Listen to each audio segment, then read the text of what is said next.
السلام عليكم ورحمة الله وبركاته. ازيك يا عبد الرحمن؟ أنا شاب عندي 23 سنة في آخر سنة في الكلية.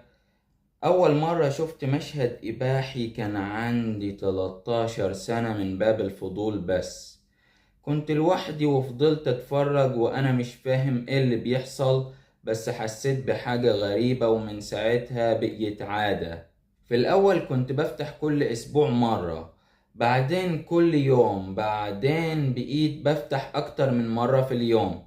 حاولت أبطل أكتر من مرة بس دايما برجع. حذفت المواقع، حطيت برامج حجب، حتى موبايل من غير انترنت جربته، بس المشكلة مش في الجهاز، المشكلة في دماغي.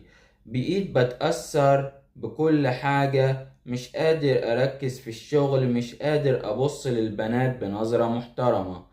حتى وأنا بصلي الصور بتيجي في دماغي.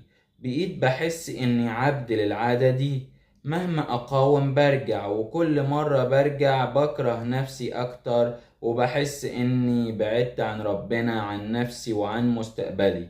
أنا مش حابب أعيش كده، بس أنا حاسس إني اتكسرت. سؤالي ليك يا عبد الرحمن، إزاي أقدر أبعد عن المواقع الإباحية؟ انا عايز اقولك ان انت المواقع الاباحية دي اصبحت انت بتدمنها. بس بالنسبة لسؤالك اللي هو ازاي تقدر تبعد عن المواقع الاباحية، اول حاجة، المشغول لا يشغل. اشغل نفسك اولا، قرب من ربنا، صلي، اقرأ قرآن. انا مش عايز اقولك ان انت لا على طول هتعرف توقفها، تدريجي. يعني تبعد شوية شوية، تقلل فترات، تبعد. انا مش عايز اقولك ان انت هتوقفها فجأة كده على طول. يعني على الاقل في البداية تقلل تقلل تقلل تقلل، تشوف المواقع الاباحية، تقلل تشوف المواقع الاباحية لحد ما توقف خالص. اول حاجة، انا بحييك ان انت تواصلت معايا، وان انت عندك رغبة انك عايز تتعالج وعايز تبطل. يعني صراحة دي حاجة كويسة. طول ما انت عندك الرغبة انك عايز تتعالج هتقدر تتعالج، لان اهم حاجة في الموضوع ده الارادة. واصبح الموضوع اللي عندك دلوقتي اصبح ادمان عقلي. يعني الموضوع هياخد وقت شوية او فترة شوية عشان تتعالج منه.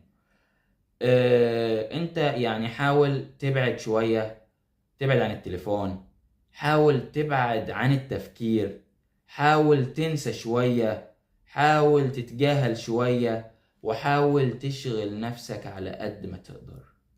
حاول تشغل نفسك على قد ما تقدر، لأن النقطة دي مهمة جدا جدا.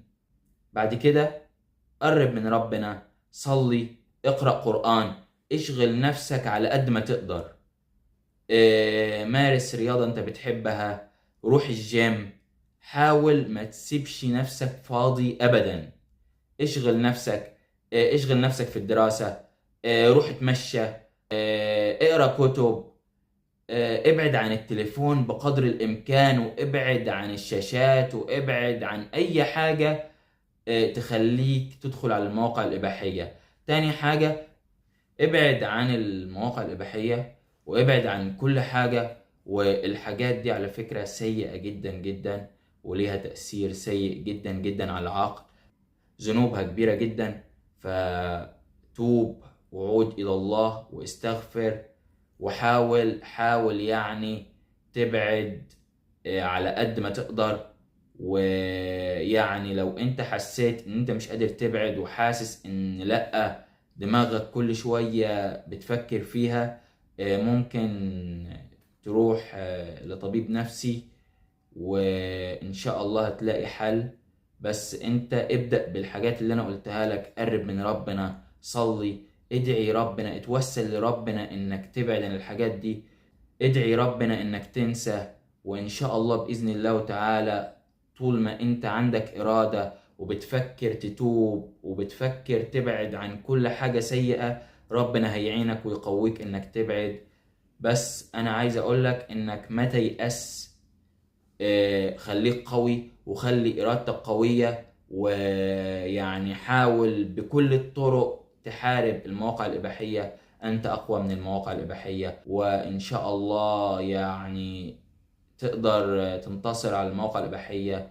وطول ما عندك إرادة هتقدر تنتصر. وأنا في أي استفسار في أي حاجة ابعت لي على الرقم اللي كاتبه، ابعت لي على الخاص على طول وأنا هرد عليك، وأنا تحت أمرك. وإن شاء الله إن شاء الله يعني نكون سبب في حاجة. وإلى اللقاء.